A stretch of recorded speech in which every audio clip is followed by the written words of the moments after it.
साधु कभी अपना स्वभाव नहीं छोड़ता, उनका स्वभाव कभी परिवर्तित नहीं होता।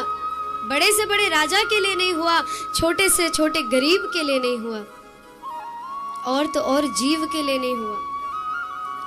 साधु नित्य प्रतिदिन स्नान करते, एक बिच्छू आकर नित्य प्रतिदिन उन्हें डंक मारने का प्रयास करता, ना उसने डंक मारना छोड़ा, ना उन्होंने उसे डूबते से बचाने हुआ छोड़ा कि ये डूब जाएगा, मैं इसे कैसे ना बचाऊं। तो बिच्छू अपना स्वभाव नहीं छोड़ता, लेकिन साधु ने भी अपना स्वभाव नहीं छोड़ा।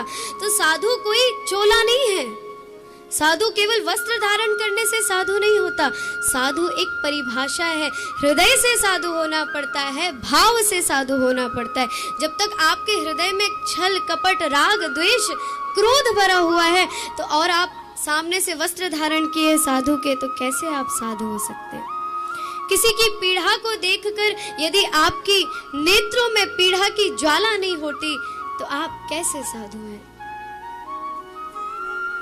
साधु एक गृहस्थ भी हो सकता है, साधु एक बालक भी हो सकता है, साधु एक युवा भी हो सकता है, कोई भी साधु हो सकता है, क्योंकि साधु एक स्वभाव का नाम है, ना कि किसी चोले का नाम है। किसी व्यक्ति विशेष का नाम साधु नहीं होता, साधु एक स्वभाव का नाम होता है। जो स्वभाव जिसके भीतर आ गया तो हरि से ज्यादा दूर नहीं है। हमें हर किसी का ख्याल रखना चाहिए, हमारे सामने चाहे कोई भी पीड़ा में हो, कोई भी जीव पीड़ा में हो। अब हमारे सनातन धर्म में गौ माता पूजनीय है, उनको आज जगह जगह न जाने कितनी प्रकार की पीड़ा सहन करनी पड़ती है, और तो और हम उन्हें जूठन भी खिला देते हैं। लिया घर में बचा हुआ है, चलो गौ माता को खिला दिया। एक तरफ जब उनकी गोपाष्टमी आती है तो हम उनका पूजन करने के लिए गाय ढूंढते हैं। यदि आप गाय को आहार नहीं दे सकते, गाय की पूजन हृदय से नहीं कर सकते, तो आप क्यों फिर एक दिन के लिए उस गाय को ढूंढने के लिए जाते हो। यदि आप नित्य प्रतिदिन किसी भी गाय की सेवा करेंगे, उसे आहार देंगे, उसका ख्याल रखेंगे, तो आपको ढूंढने की आवश्यकता ही नहीं पड़ेगी। गौ माता आज जगह जगह विलकती हुई दिखती है, उनका कोई पालनहार नहीं। उनके पालनहार तो मौन धारण करके बैठे हैं मानो, पर वो क्या कर सकते हैं, वो तो माध्यम ही भेज सकते हैं ना। जब हम ही उनका ख्याल नहीं रखेंगे, प्रभु ने हमें सृष्टि पे किस लिए भेजा है, इस सृष्टि को आगे बढ़ाने के लिए, सनातन धर्म की स्थापना करने के लिए। तो यदि हम ही माँ की सेवा नहीं करेंगे, पृथ्वी की सेवा नहीं करेंगे, तो कैसे हम आगे बढ़ेंगे।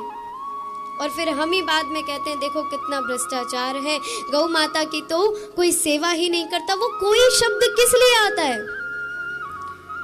हम स्वयं से प्रयास क्यों नहीं करते।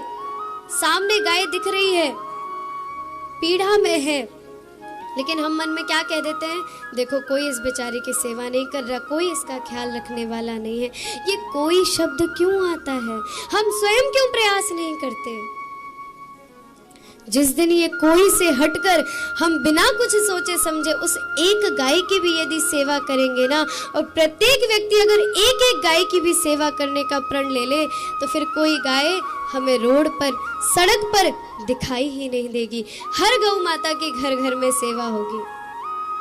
अब यहाँ भी कल हमने श्रवण किया था स्वार्थ। जब तक हमें गौ माता से स्वार्थ है, वो हमें दूध का दान देंगी, तब तक हम उनका पालन पोषण करेंगे। संसार में भी यही हो रहा है, जब तक माता पिता हमारे लिए करते हैं तब तक तो हम उनका बड़ा ख्याल रखते हैं, किंतु जब उनके पास कुछ होता नहीं है, क्यों, क्योंकि सब कुछ तो उन्होंने लुटा दिया ना हम पर, सब कुछ उन्होंने हमें दे दिया। अंततः हम क्या करते हैं, अपने माता पिता को एक राह पर छोड़ देते हैं।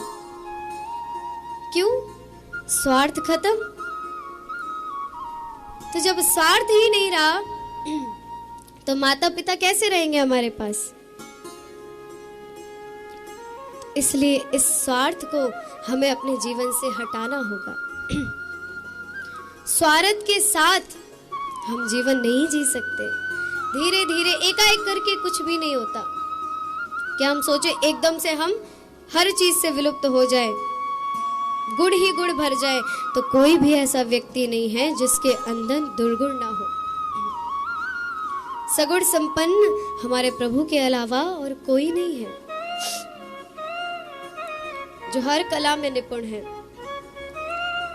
तो ज्यादा कुछ नहीं, तो कम से कम स्वार्थी तो ना बने।